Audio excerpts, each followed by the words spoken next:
Bueno, buenos días.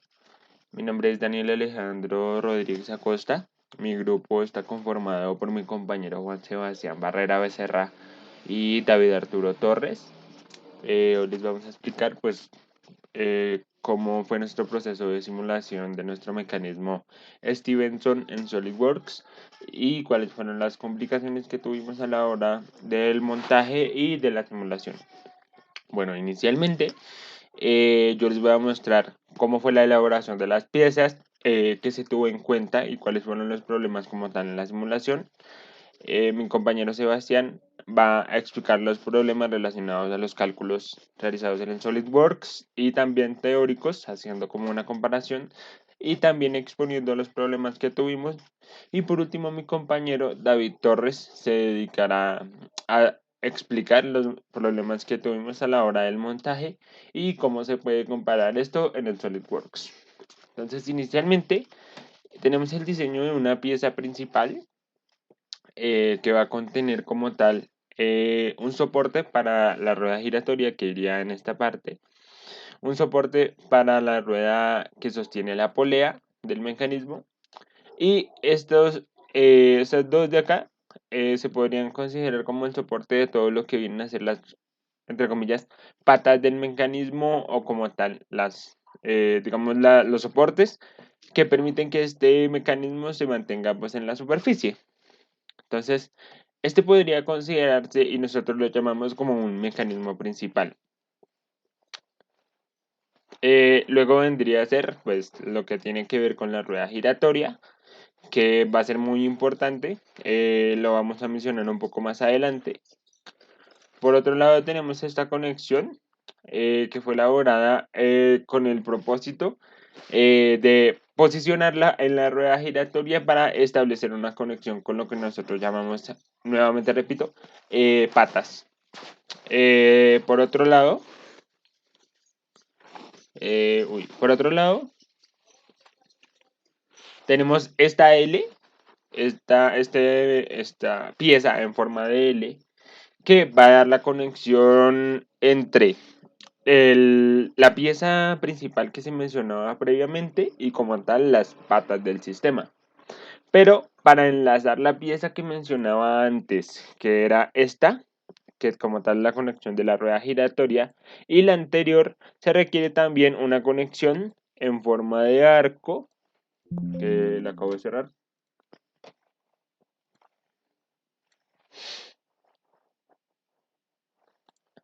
Esta. Se requiere como tal esta conexión para realizar el ensamblaje o bueno, como tal, relacionar la pieza que mencionaba anteriormente y lo que tendría que ser la pierna como tal, que da la superficie del mecanismo, digamos, dentro de la tierra, ¿sí? Digamos, para darle un soporte como tal al mecanismo completo.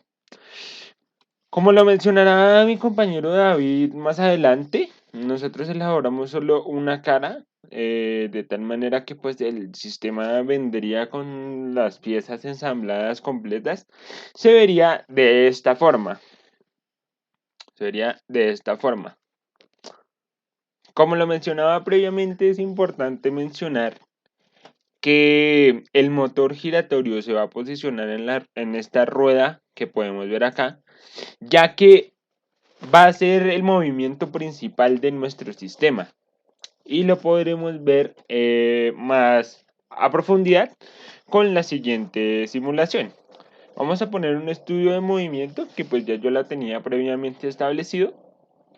Acá tenemos la posición inicial que pues la va a explicar mi compañero Juan Sebastián más adelante, ya que se hicieron estudios en diferentes posiciones en las que se encuentra el sistema.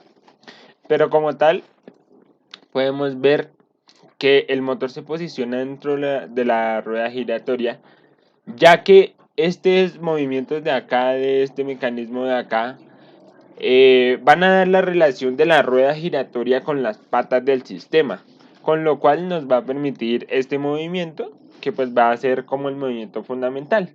Si nosotros pusiéramos el motor giratorio en alguna otra parte, pues no tendría mucho sentido, dado que inicialmente no se podría como tal poner en ninguna otra parte del sistema, ya que si lo posicionamos en esta parte, solo se orientaría como tal en el movimiento de una pata, ¿sí? Y no tendría mucho sentido ya que este movimiento de la L, no sé si se puede observar acá, realiza solo un ligero movimiento para que se realice el movimiento completo. Si nosotros quisiéramos poner un motor en esa parte, lo que haría sería que se girara todo el mecanismo, toda la L, la pieza, y pues obviamente no haría el movimiento que se requiere. Si lo posicionamos, por ejemplo, no sé, en esta parte de la polea, pues tampoco tendría mucho sentido porque estas patas tendríamos que hacerlo con una mayor medida, una mayor elongación y tampoco se cumpliría el movimiento que se requiere. Bueno, vamos a pasar a la parte de los problemas. Em, Como tal, en la parte de los problemas, pues no teníamos unos planos previamente establecidos, por lo cual lo más difícil de ese sistema fue encontrar como tal la simetría, dado que inicialmente tuvimos el problema de que estas patas de acá no eran lo suficientemente largas para conectar con las patas como se mencionaba previamente y tuvimos que volver a hacer todo el sistema nuevamente. Por otra parte, en algunas partes nos quedaban estos sistemas más largos que los otros. Como tal fue muy complicado encontrar la simetría dado que no teníamos un análisis inicial. Pero como se puede ver acá, y ese es mi objetivo de realizar este trazo, el movimiento de las dos patas se realiza de una manera asimétrica. ¿Qué quiere decir? Que pues el mecanismo está regulado, está perfectamente regulado a la mitad, para que las dos patas realicen exactamente el mismo movimiento, que era lo que se pretendía.